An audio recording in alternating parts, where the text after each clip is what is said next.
May 28th, 2026. North America's tallest mountain, deep in the Alaska Range. No road reaches its base. 14 days into their climb, a team of 7 Latvian mountaineers had less than 2,000 feet left to go. At midnight, the Park Service received a distress call. 3 of them were gone. Not in the Caucasus, not on the slopes of the Himalayas. These climbers had spent years earning their way to a mountain like McKinley. They came from Latvia, a country roughly the size of West Virginia that had already sent mountaineers to the summit of Everest and the highest peaks in Nepal. The Latvian Mountaineering Association had assembled 7 of their finest. In Latvia's tight-knit climbing world, a team like this had only one name. They called it the National Expedition. But 3 of them never came back. The part that bothers me with this story is that these were experienced, vetted mountaineers on the most traveled route on the continent. They had every reason to succeed, and then a slope shorter than 5 football fields laid end to end destroyed the expedition in minutes. It wasn't just one mistake, it was a chain. Welcome to tourist tragedies. Mount McKinley stands at 20,310 feet above sea level. That is nearly 4 vertical miles. It is the highest point on the North American continent and, measured from base to summit, one of the largest vertical rises of any mountain on Earth. Every year, somewhere between 1,000 and 1,200 people attempt to reach the top. Less than half of them succeed. And that number includes some of the world's most experienced mountaineers. The mountain does not care about resumes.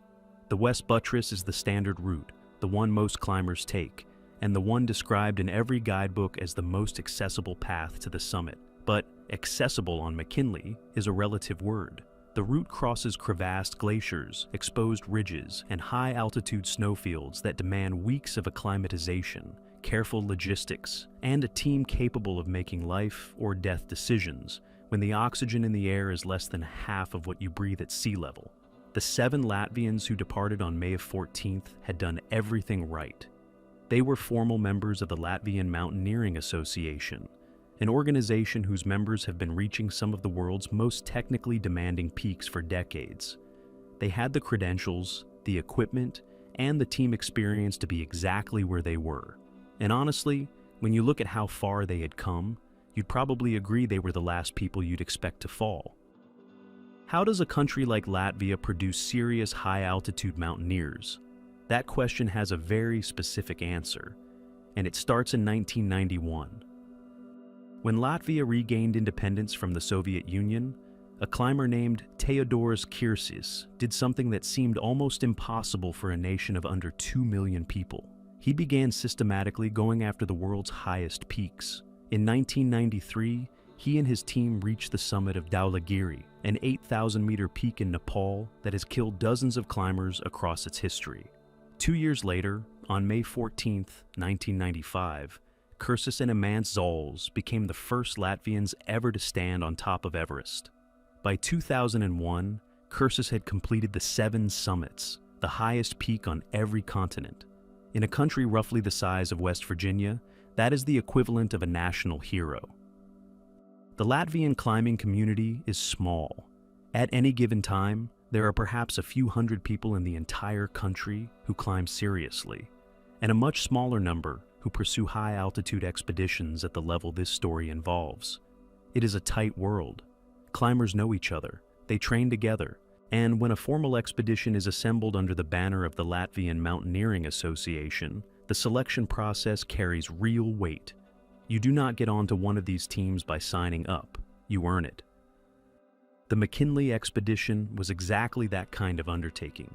7 people, a fixed departure date of May 14th, a summit target of June 11th, a 28-day window to climb 20,000 feet up the most remote mountain in North America and return safely. There is one more detail about that departure date worth noting: May 14th, 2026.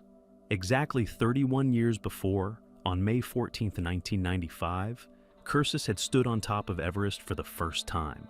Whatever the coincidence means, the Latvian climbing community would have known it. How do you measure the caliber of the people assembled? One name from the survivor list offers a clue: Valdis Purins, one of the 3 who stayed at camp that night. is described by Latvian media as one of the country's most experienced alpinists, with documented ties to Kursus's own expedition community. If someone of that caliber was on this team, that tells you something about the standard every other member had to meet to be included. This was not a recreational trip. This was a mission, and for 14 days, it was going exactly as planned. The West Buttress route starts at Kahiltna Base Camp, 7,200 feet above sea level, on a glacier so vast and flat that bush pilots call it the football field of Alaska. You fly in by small plane from the town of Talkeetna, a 45-minute hop over a landscape so remote that the words road and town simply stop applying somewhere over the Alaska range. From Kahiltna, the route climbs through 5 successive camps spread over roughly 2 weeks of upward movement. Camp 1 at 7,800 feet, Camp 2 at 11,000 feet, Camp 3 at 14,000 feet, where the altitude begins to register not as a number on a map, but as a physical fact, a weight in your lungs, a slowness in your limbs, a strange deliberateness that settles into every small action. And then High Camp, 17,200 feet, the last livable outpost before the upper mountain. Here is what 17,200 feet actually feels like. It is higher than every summit in the Alps, higher than any point in Europe, Africa, or Antarctica. At that altitude, experienced mountaineers describe the act of lacing a boot as something that requires conscious, deliberate attention. Not because the fingers don't work, but because the brain is running on partial power, and simple tasks suddenly demand complete concentration. Think about that for a moment. These people were functioning, moving, and making decisions in conditions where most people cannot complete basic tasks without stopping to breathe deliberately between each step. They had trained for exactly this. The Latvian team had been moving well. They had started May 14th, and by the 28th, they had completed the long climb to High Camp on schedule. Every altitude gain on McKinley is a negotiation. Your body wants to slow down. The mountain demands patience, and the weather can cancel everything in an afternoon. The fact that all 7 had reached 17,200 feet meant they had already beaten the mountain's most patient opponent, time. Summit pushes on McKinley typically begin from High Camp in the very early hours of the morning, 2 or 3 in the morning, when the snow surface is coldest and firmest, and the risk of a surface slide is at its lowest. Teams ascend the upper slope to Denali Pass at 18,200 feet, then follow the high ridge toward the summit. On a clear day from the pass, the top of North America looks almost close. It never is. The team's summit target was June 11th. They were on schedule, positioned correctly, and moving well at an altitude where most people are simply trying to stay warm. The entire arc of the expedition, the planning, the selection, the weeks of climbing, the careful acclimatization had brought them to this moment. 14 days of progress, less than 2,000 feet left. Life was, quite simply, perfect. And then 4 of them stepped onto the Autobahn. May 28th, High Camp, 17,200 feet. The sky above the Alaska Range that morning was clear. The temperature at that elevation was well below freezing, and the overnight cold had done what overnight cold always does to snow at altitude. It hardened, not powder, not grippy, reliable neve, hard, compacted ice. The plan was straightforward. 4 of the 7 would ascend the Autobahn to Denali Pass, gain 1,000 feet of elevation, and establish position for the final summit push. Inese Puceka, Vija Olte, Renars Kunigs-Salaks, and Martins Bilzens. The 3 who stayed behind were Valdis Purins, Edgars Madzulis, and Guntis Svarins. Above High Camp, the world narrows. The route becomes a single question: up. The sky at that elevation carries a shade of deep blue you do not see at lower altitudes. The air is thin enough that conversations happen in short bursts between deliberate breaths. Every placement of a crampon is intentional. The Autobahn rises roughly 1,000 vertical feet over the course of less than a mile of horizontal ground. That does not sound dramatic, but the angle is 45 degrees, and the surface, hardened by cold overnight temperatures, was not the soft powder that gives climbers grip. it was ice. On hard blue ice at a 45-degree angle, a crampon either bites or it does not. There is no middle ground.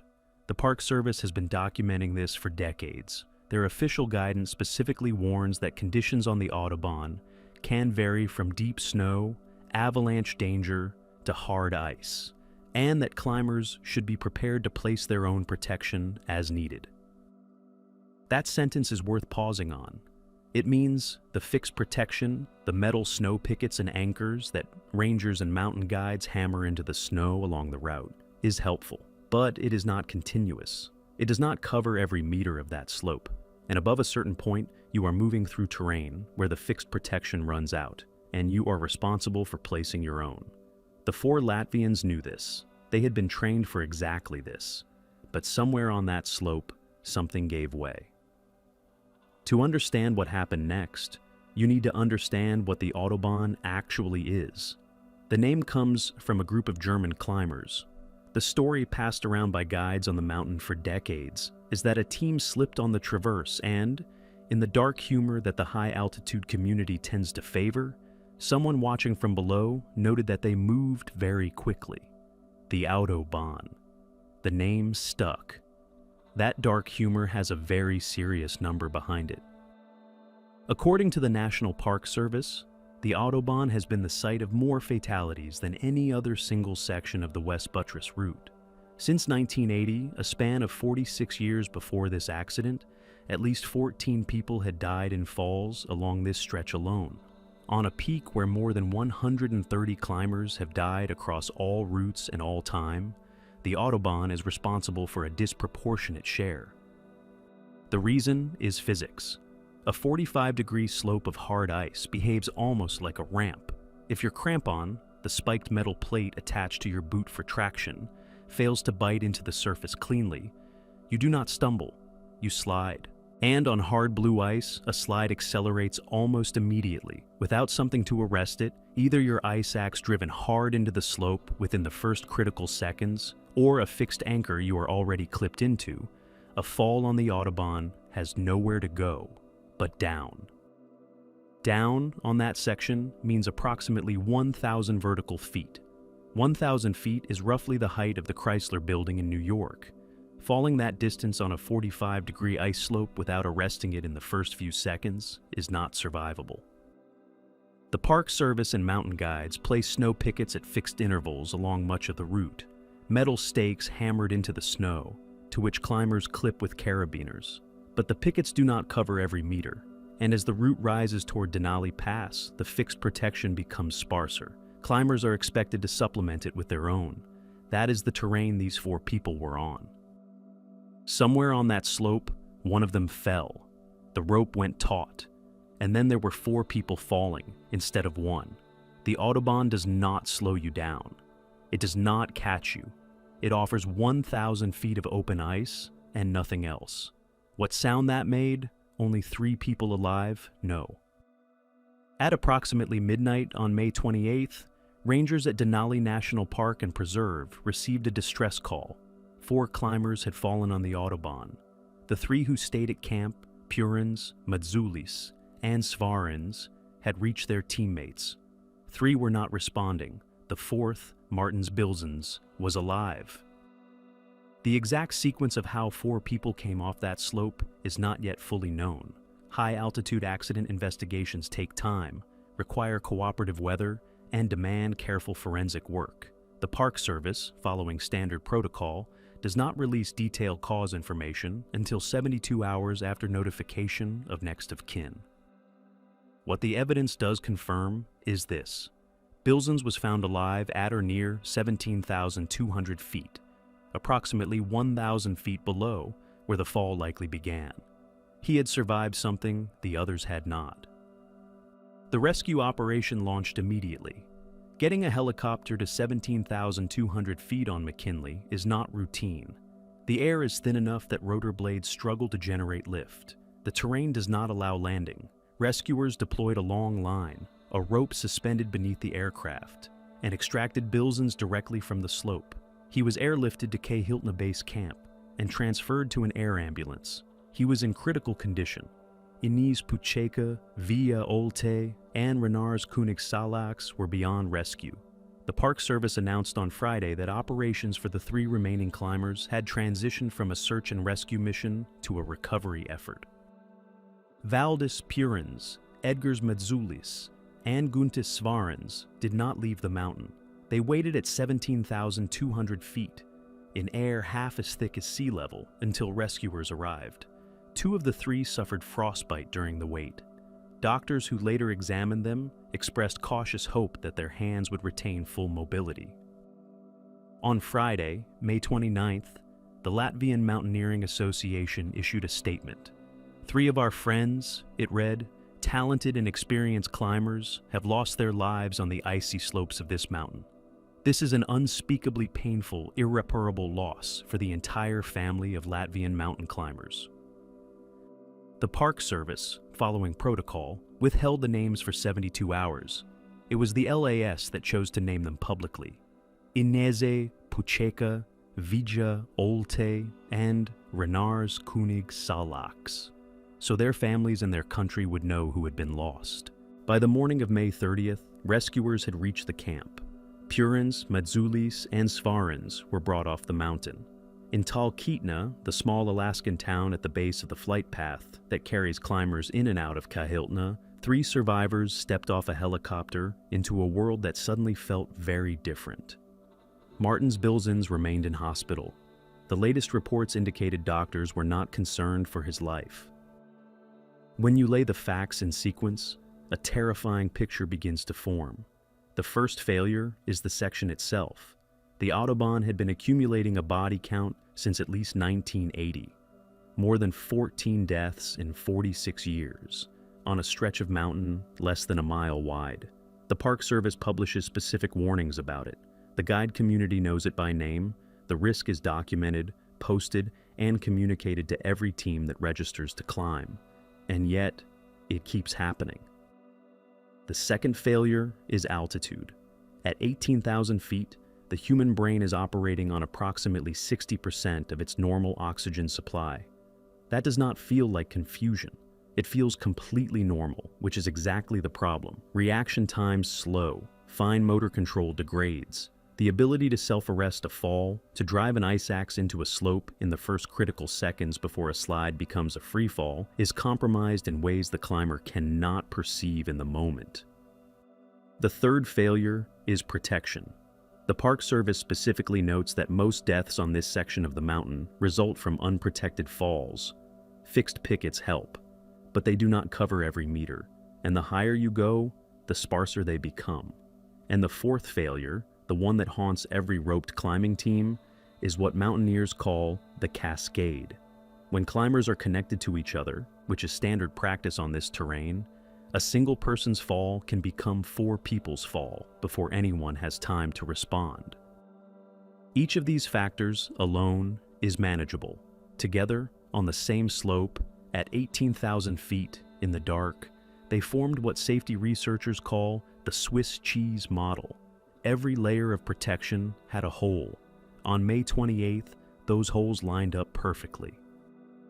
The Latvian Mountaineering Association said it plainly.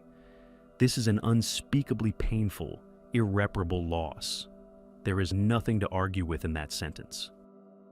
Inese Puceka, Vija Olte, and Renars Kunigs-Salaks died because every small invisible failure lined up perfectly for a tragedy none of them could have predicted.